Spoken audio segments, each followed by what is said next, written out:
I'm absolutely thrilled to revisit CEO Schneider Electric Annette Clayton's remarkable journey.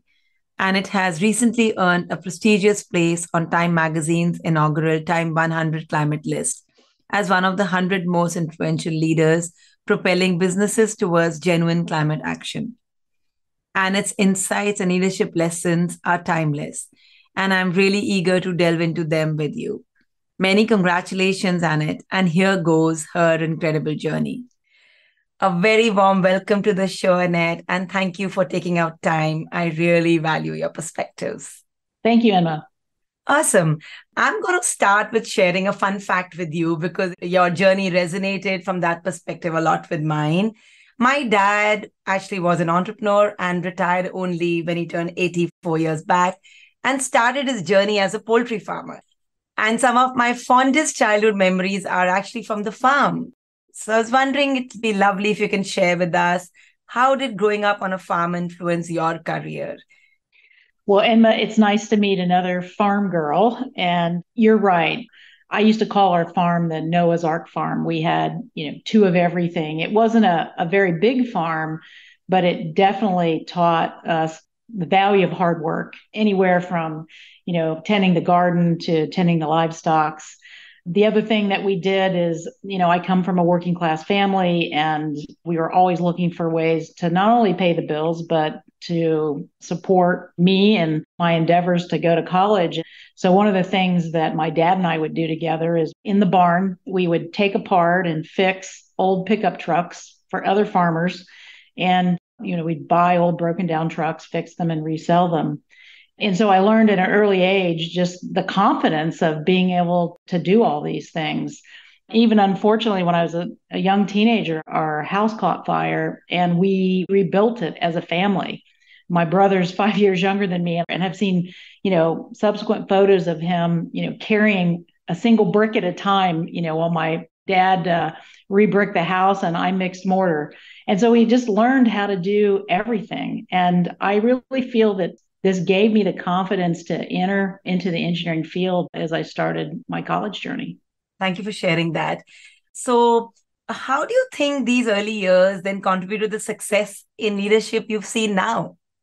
I think when you grow up, doing things for yourself in more of a we can do anything that we put our minds to, it builds a lot of confidence. And, not everything was a success. We had failure. So I think it also builds resilience. And as I reflect on those early years, my parents, they really instilled in me independence, and they gave me the confidence that you can do things. And I remember painting the barn. My dad was going to hire somebody to paint the barn, and he said, I could hire someone or you could do it. And I thought, it's a big barn. I'm one person. It's a single ladder. Can I really do this? And sure enough, that summer, I painted the entire barn. So I think it's confidence building, it's resilience, it's just the wherewithal to believe you can do things that you don't know how to do today. You can figure it out. Yeah, very hands-on way of looking at things. I love that. And it's shifting gears a little bit. You mentioned in a lot of your interviews, learning as one of your key goals personally and for Schneider. So, love to understand what was the thought process behind prioritizing learning and development as a goal. Well, I'm a strong believer in lifelong learning, and I think it's really important. And I'm sure that your listeners can probably name the people in their lives or in their professional careers that have continued to learn and those that have just stopped. And I think it's one of the things we face, especially as we get older, especially as we have, teams reinforcing our intelligence that maybe we've learned all we really need to learn. And I think that's absolutely not true. And we know that people that have really strong learning agility, they ramp in roles faster. They are able to develop their strategies faster. Their learning agility comes through in the way they perform their roles. And when I talk about learning agility, I'm really talking about a few things. One is the competencies that you have. The competencies are things that you've developed maybe through university or through learning or through educational kind of courses or sometimes through experience. Know-how are the tools that you put in your toolbox. Maybe you're a lean expert. Maybe you're a sustainability expert. These are the know-hows that you've accumulated. And then experiences are those life's experiences. You've lived internationally. You've taken care of an elderly relative. You've been married or divorced or had children. These are life's experiences. And learning agility is about that virtuous cycle of competency, know-how, and experiences. And so it's a very important aspect for me of who I am. How do you then transfer this to your team down the line? I definitely encourage them to, one, have the courage to do things that they don't know how to do today. And learning is a big part of that. Learning from others, learning from the market, learning from customers. And so I really do encourage the team to be lifelong learners. This takes me to something which I believe is a reality, but not everyone talks about. What's your view on imposter syndrome and how do you relate with it? I think imposter syndrome is something that I've experienced a lot in my career. And I don't have any shame in admitting that every new role that I've taken, throughout my time, there were aspects of it that I did not know how to do. And so in some ways, you do feel like an imposter. People ask you questions you don't understand. People use terminology that seems foreign. And, I think it's a natural part of taking on new responsibilities and new roles, yet we name it the imposter syndrome. And there is this sense of fake it till you make it.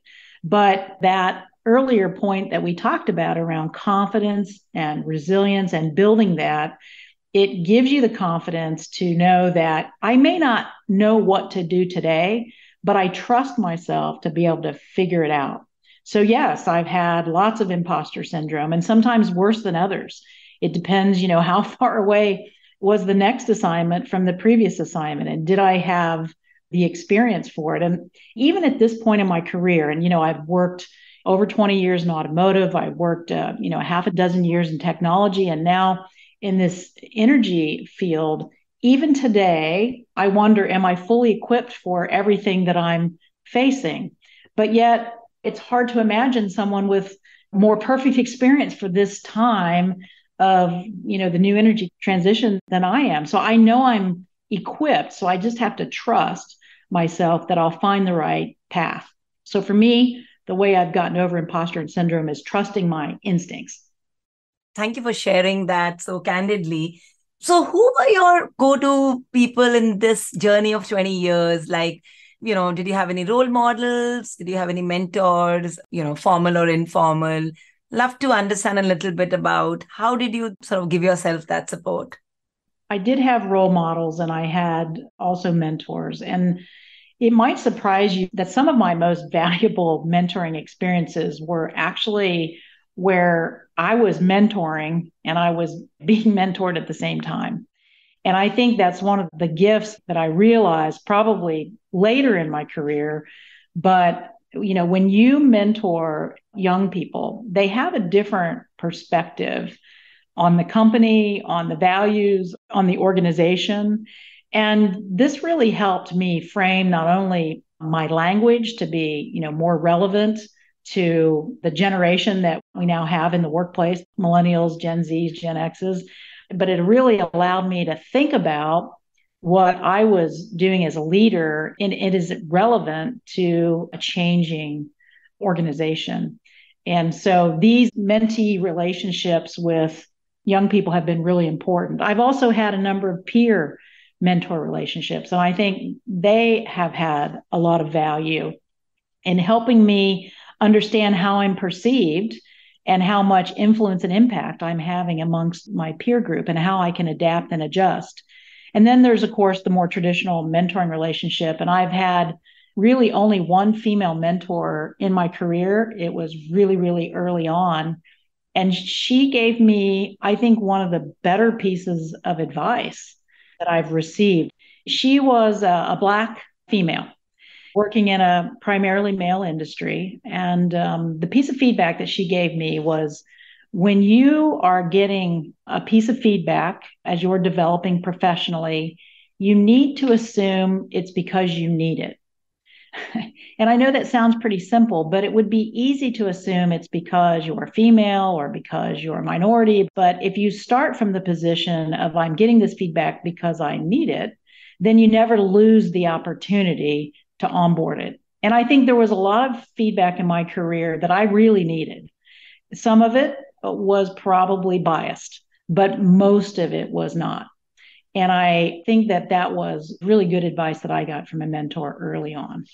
When you were sharing this really powerful nugget, I was reflecting on so many conversations I have with my clients. And I think the biggest challenge they face is that they're not able to remove themselves from the situation, take the feedback, personally. And then all those sabotage hijack you, you feel like a victim, you feel like a judge, you feel judge yourself. So I think that's a great piece of advice. And of course, reverse mentoring is something which I absolutely swear by myself. I call my two sons and their friends my mentors. I love their conversations and love to understand their perspectives. Any anecdotes or stories come to your mind? Well, I can remember I was dealing with a particularly difficult peer. Mm-hmm. And this peer was, very strong in the company, very dogmatic, and we didn't have the best first start. And so I decided that I would take this person's chief financial officer as a mentee. And actually, I lobbied to get this particular individual as my mentee. And honestly, I think I gained as much from the relationship as she did because I wanted to understand how to work better with her boss. I learned a lot about not only the market, maybe the way this particular individual was looking at, the segments and how to grow the business. And I learned a lot that really helped me have a better relationship with this individual. And in this situation, I was quite purposeful about it. Yeah, and very strategic too. I love that. So, Annette, as the first woman ever on the executive committee to ensure a female representation of 44%, how did you make this possible? I know it's a cool word, but what's been your approach on DEI for Schneider after that? Well, actually, I didn't make it possible to be the first woman on the Schneider Electric Executive Committee. I mean, that was really the former CEO and now chairman, Jean-Pascal Tricoire, and he had definitely a vision of what he wanted to have in the executive committee. And while I was the first, for probably, maybe a year, 18 months, there were others that followed me. And with each woman that joined the executive committee, it got a little bit easier in the fact that, you weren't the proxy for all women's issues. There were others, you could actually talk about issues that impact business because, as we know, companies that are more diverse actually perform better in the market. I think Catalyst has done a number of studies that demonstrate this. So I was simply the first, and it was, look, there were moments that were tense, but never did I believe they were because I was a woman. I think they were because I was new to the industry and pushing really hard. Now there's, as you said, quite a bit of representation in the company. And I think at one point, all of the operations were being run by women. And so I think Jean-Pascal certainly has been a visionary and quite inclusive with a real mission of what he wanted to do in the company. Very interesting. So having said that, Annette, what kind of challenges did you face given that you're part of a male-dominated industry? And how did you navigate them? I think it's changed, Emma, from, where I started my career to today. And I think we use the word assimilation a lot. I think in my generation of, being maybe the only woman in the room, there was a real probably process of assimilating from everywhere from, what you were wearing to how you were leading. I think we assimilated into this male environment. I don't think that's the case today. And actually, I think that women can bring their genuine self to work today. I know even I have adjusted in that regard. Of course, I faced challenges. There were times when I just simply knew I would need to outwork, outperform, demonstrate that I was a real problem solver. And frankly, one of the ways I was able to do that was to ask for the hardest problems of the company and to get, a reputation of really a problem solver, a change agent. And, I think that helped me a lot. But I'm going to just admit that really I assimilated, especially early in my career. And I don't think that's the right approach today. And I think women in the workforce today can bring, more of their authentic self while still realizing the context that they're operating in. Wow. You're one of the first speakers who's shared that. I'd love to actually double click on this if it's okay. Can you share instances or how did you simulate? Well, if I rewind really early in my career, when you're, working on a factory floor in, an automotive company, you're getting feedback of, well, you're being too emotional, or you need to go to this after work thing so that you can be, seen as one of the guys. You assimilate to that kind of feedback. And I think sometimes, especially, there's some biases that sometimes emotions are called out when indeed it's just passion. It's passion about what it is that you're doing. It's intensity. It's not necessarily emotion. So I think I had some of those examples, but I can tell you mostly teams of people, when they see you have the best interest of the company, when you have the best interest of them, when you're willing to outwork and be completely dedicated, in most situations, you get recognized for that, regardless of who you are.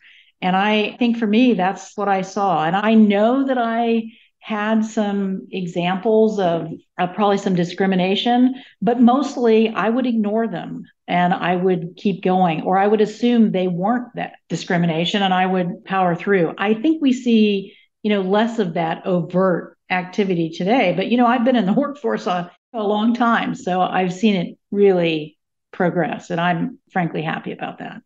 Yeah. So, with the wisdom of hindsight, would you do it any differently? I think there's a couple things that I would have done differently. There were a number of international assignments I could have taken earlier. I think I just didn't have the courage to, it's back to the imposter syndrome, right? I don't know that I had the courage early in my career to go do things I didn't know in cultures I didn't know. And the combination of those two I found pretty frightening. Later in my career, in my 30s, I took multiple back-to-back international assignments. At one point, I spent much more time probably outside the United States than inside. So I think I would have taken those opportunities sooner. I think they're accelerators, and if you can do it, it's great. But the thing I don't regret is when opportunity knocked, I mostly answered the door. Like I said, on international assignments, there were a couple I didn't. But when somebody called and said, hey, we have this special assignment or we have this really hard thing we'd like you to do, I mostly said yes. Yes, thank you. I'd love to go after that. I'd love to try. And, in most cases, I had no idea how to start, let alone how to do it. But you have to trust that you can figure it out. And I did. Annette, you're talking about a very busy schedule, and I want to shift gears a little bit. And I'm wondering, how do you balance your personal life and your professional life? Well, this is a very, very personal thing. And not only for me, but for everyone. And, I won't say that I have the best balance. I don't have children. I have the latitude of being able to do probably things that women with children cannot. But what I have done is I've established my boundaries, what I'm willing to do, what I'm not willing to do. And I've communicated them, and then I've forgiven myself for it. And so I often get the question, especially from working moms, how do I do this? And I think, things change over your life, whether you have complete freedom to children you have to help get through testing, or children you have to help make their next steps, or elder care. And unfortunately, in society today, these things still fall primarily on women, not solely, but probably more than their share. And I think throughout your career, you have to just declare where you are, where your boundaries are to yourself, and then establish that with your boss. But then here's the really important thing: forgive yourself for it. Because what I see is women that carry guilt, and it's pretty overwhelming, about needing to do more here, needing to do more there. And, life is about phases and change, and these things change. So, be flexible, evolve with it, and declare it. But then mostly forgive yourself for wherever you are. Don't keep putting the pressure on yourself to be, superhuman. Yeah. If you decide, look, I need to pick the kids up from school at 3 o'clock, it's important I be there. It's important for them to see me, and it's important for me to spend from 3 to 4 every day with them, drive them home, get them their snacks, start them on their homework. But I'm happy to get back online after dinner and work until midnight. That is the boundary that you've created. You have to create that boundary. You have to communicate that boundary. I'm not taking meetings between 3 and 4. And you have to forgive yourself for that boundary. And what I see is women carrying the guilt of creating the boundary to begin with. So set your priorities and then be good with them. Yeah, that's a very helpful perspective. Yeah. Given that you're managing a huge team of, I think, 30,000 people. So what is your approach to dealing with millennials versus Gen Z and Gen X in the workplace? You also spoke about navigating culture. So how did you adapt and engage with these different generations? I think it is important to know that millennials and Gen Z and Gen X's have been an evolution in the workplace. And actually, one of the companies I work with, we named it Alpha Structure. And we named it Alpha because it was the generation of people who are actually being born as this company is starting. And we saw ourselves as serving that generation.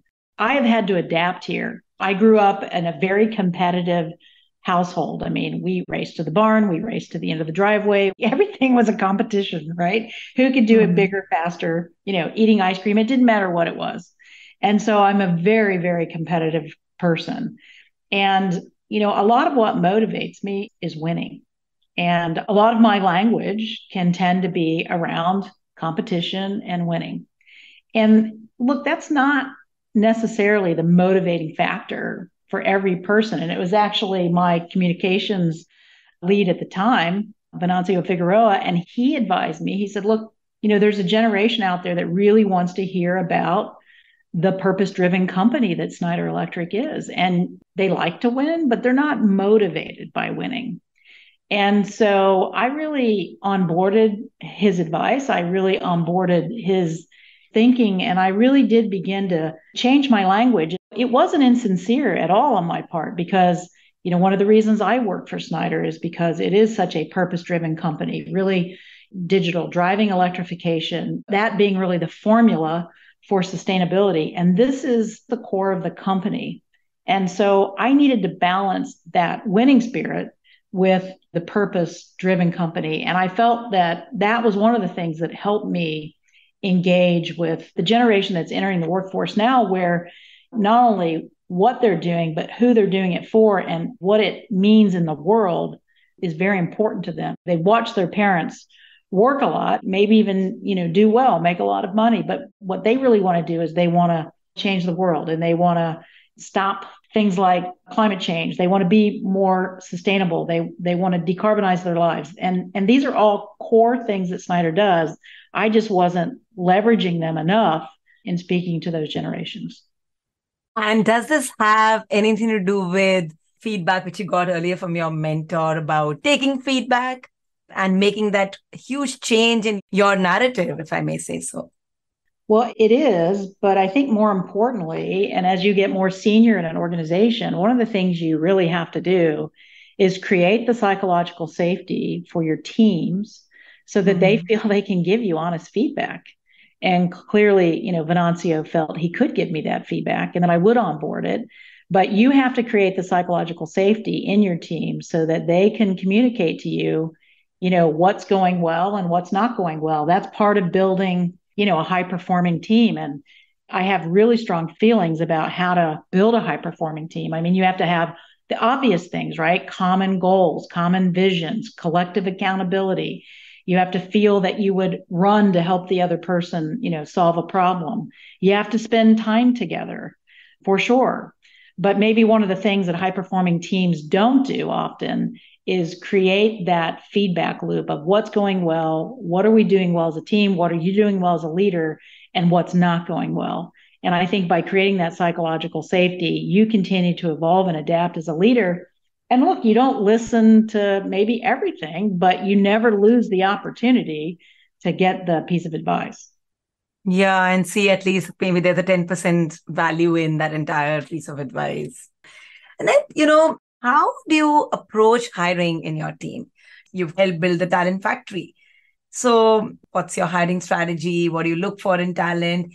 And let's face it, not everybody is going to be a high performer. So, how do you get your team to deal with those kind of practical challenges?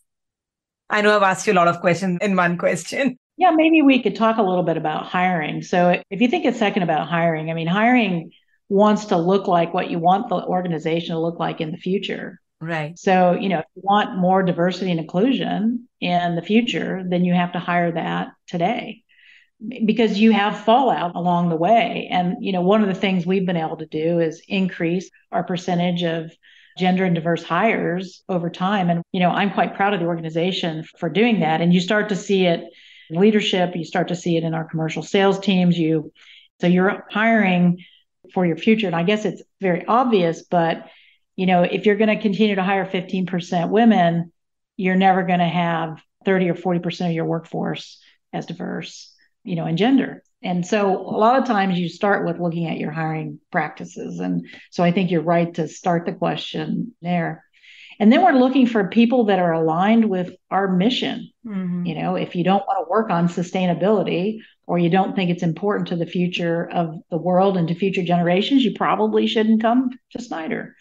And so I think you look for some alignment in purpose, especially today, because that is what keeps, a lot of retention. It's competitive pay and benefits and all of those things, but those are kind of the table stakes.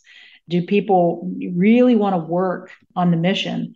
And then it's back to what skills are they bringing, what competencies, what know-how, what experiences, and you're giving the person credit for all of those things. What is their learning agility? Have they demonstrated learning agility in the past? And one of the things that I've realized is top talent has the best learning agility. They ramp faster in the first 90 days. They are able to take their competency and know-how and experiences from previous lives, whether it be, at the college level or in athletics or in community service or in another company. They're able to take those things and apply it to the next situation. So I'm really looking for, primarily those things. That makes sense. I read a number of times about the magic number 3 in every team. What's the significance of that approach? Talk to us a little bit about it. We touched on it a little bit earlier in that when there's one woman on a team, they become the proxy for all things gender related. And that's not particularly fun at all. And I think when you move from one woman to two women, you start to actually address the business issues that the company is facing and how they can leverage their go-to-market approaches with the actual population of people that they're selling to, which have, women in them, to three women, where you really now become a voice that's, meaningful and appropriate in the team. But even 30% or three women in every team is far from, what the world's population is. I mean, the book is, women hold up half the sky, right? Because they're half the population. So I think, there's no magic in three. It's just that the dynamic of being a woman on a team does change with three. And I've seen this in not only the executive committees that I've served on, but on the boards that I've served on, where, the conversation is much more balanced and in a business way. This isn't all just about diversity and inclusion. It's about business. Yeah. So, this actually allowed me to segue into this. You do serve on the board of many organizations, right? And I'm sure it's very challenging to fit it into your busy schedule. So, what really drove you to take up these roles, Annette? I like to be on boards of companies that really help me expand my vision of the landscape that I'm operating in. And so, I'm on the Duke Energy board, which is a utility company that serves North and South Carolina, parts of Florida, Indiana, Ohio, and on the NXP Semiconductor board, which is the microchip industry. And both of these really help me understand the work that I'm doing, with Schneider.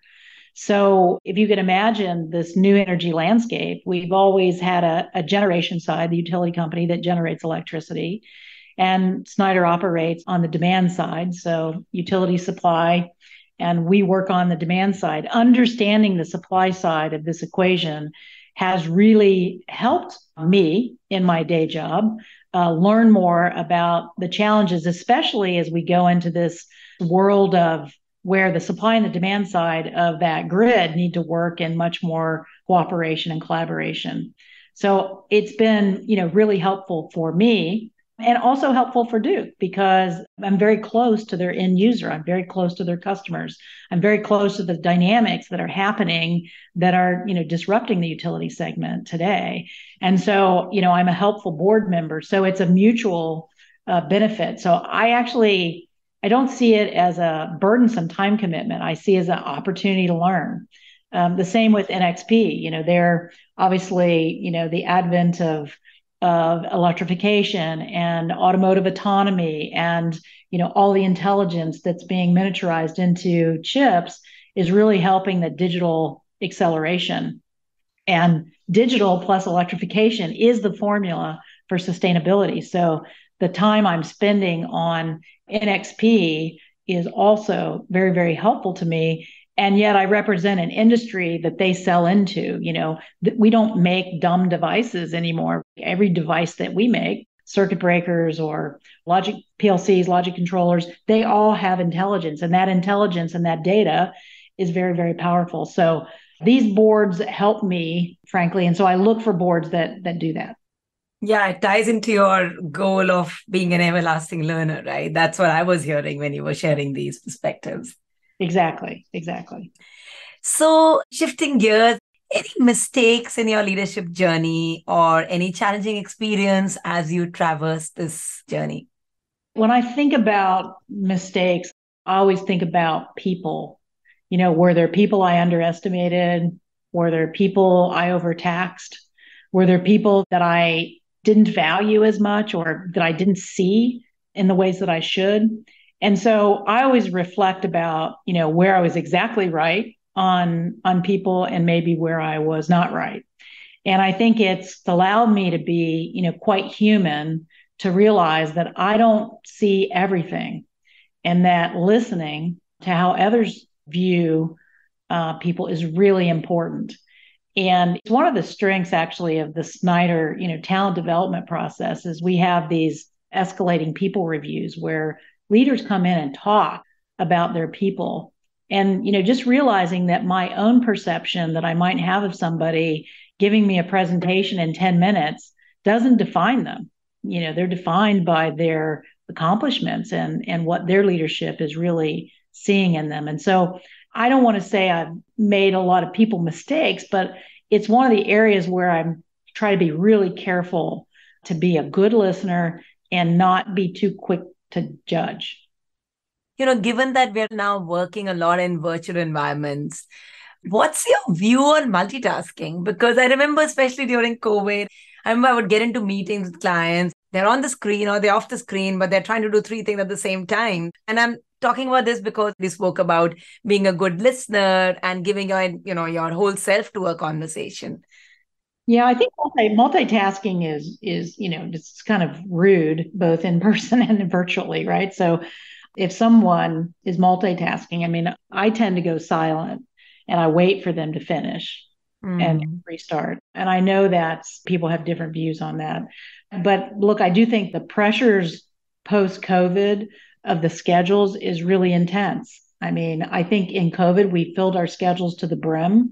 We lost the seams between meetings. We lost the travel time between conference rooms. And so people are overbooking themselves in general now because they have a hybrid environment, some virtuals, and I find it quite intense. And so I do spend time on my calendar, one, to understand, am I working on my priorities, the things that are really important to me and the things that I can make an impact on, and the things that are aligned with my Hoshin, which is my compass, my North Star of, what do I want to accomplish for employees, for shareholders, and for customers. And if I have to multitask, and sometimes you do, I try to take the second and say, I need a second to handle this problem so that people can take the pause with me, realizing that it's quite a busy world. So the thing I really like about the virtual environment is the flexibility that it does give us. And not everything needs to be in person for sure. I think that the other thing that the virtual environment did is it put everybody on a level playing field.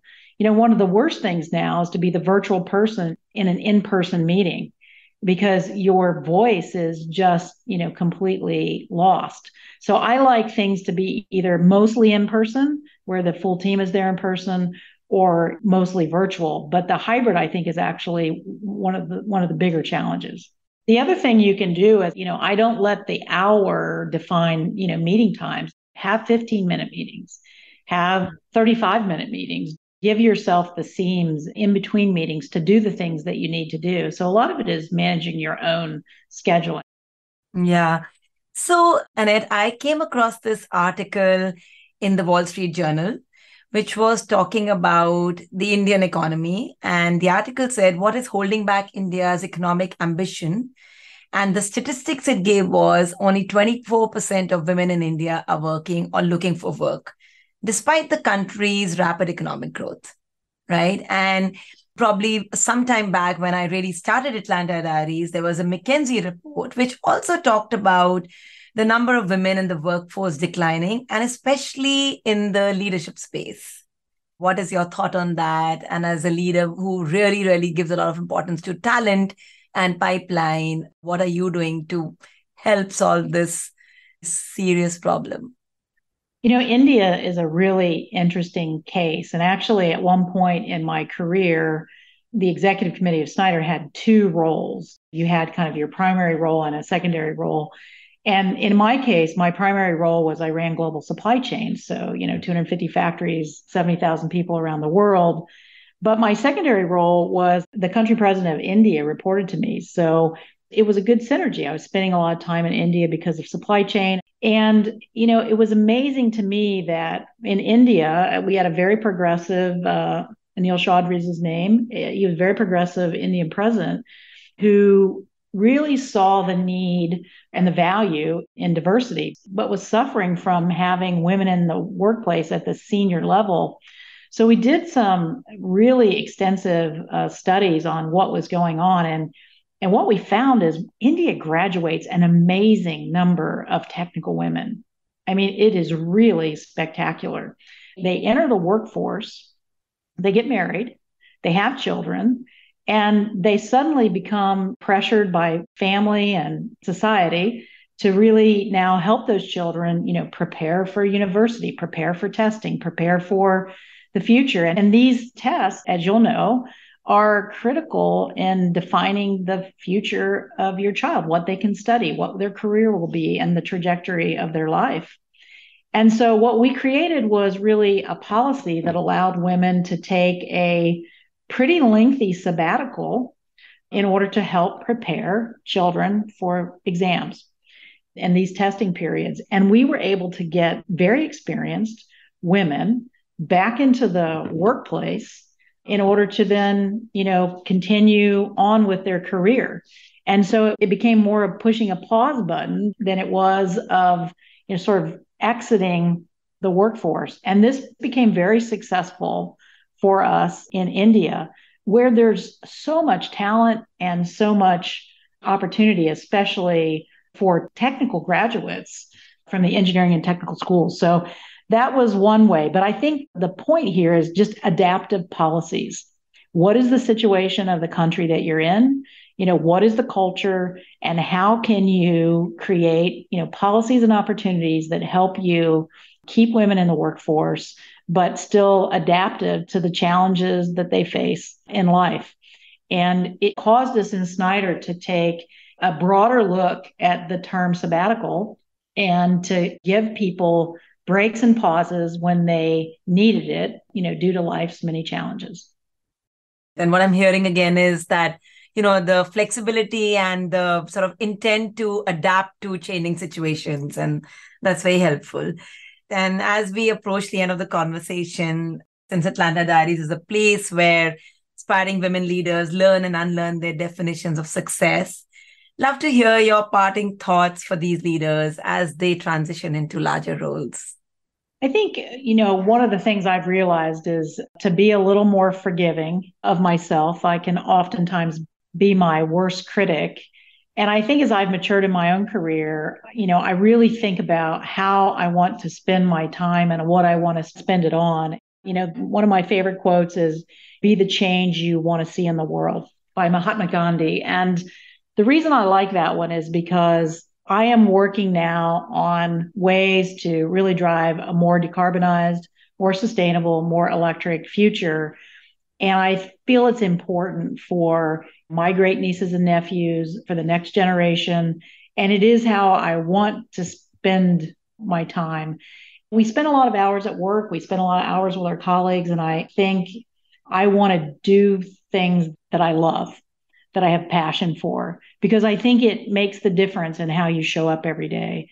And so my biggest advice would be find something you love and then work to be the change that you want to see in the world with respect to that.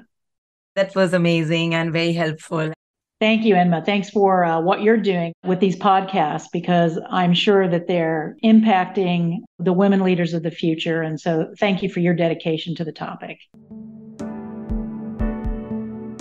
Thank you for being a part of this incredible journey with Atlanta Diaries. I have had the privilege of hosting guests who courageously shared their most vulnerable selves with me. And even if only a small segment of these conversations can champion the journey of one person, it will be worth each and every moment. And together, we know we can create an even greater impact. So I do have a humble request for you. If you found value in these episodes, please consider sharing the podcast with your friends, family, and on your social media. I would also love to hear your thoughts and will really appreciate if you could take a moment to leave a review or rating. See you next week for another inspiring journey on Atlanta Diaries.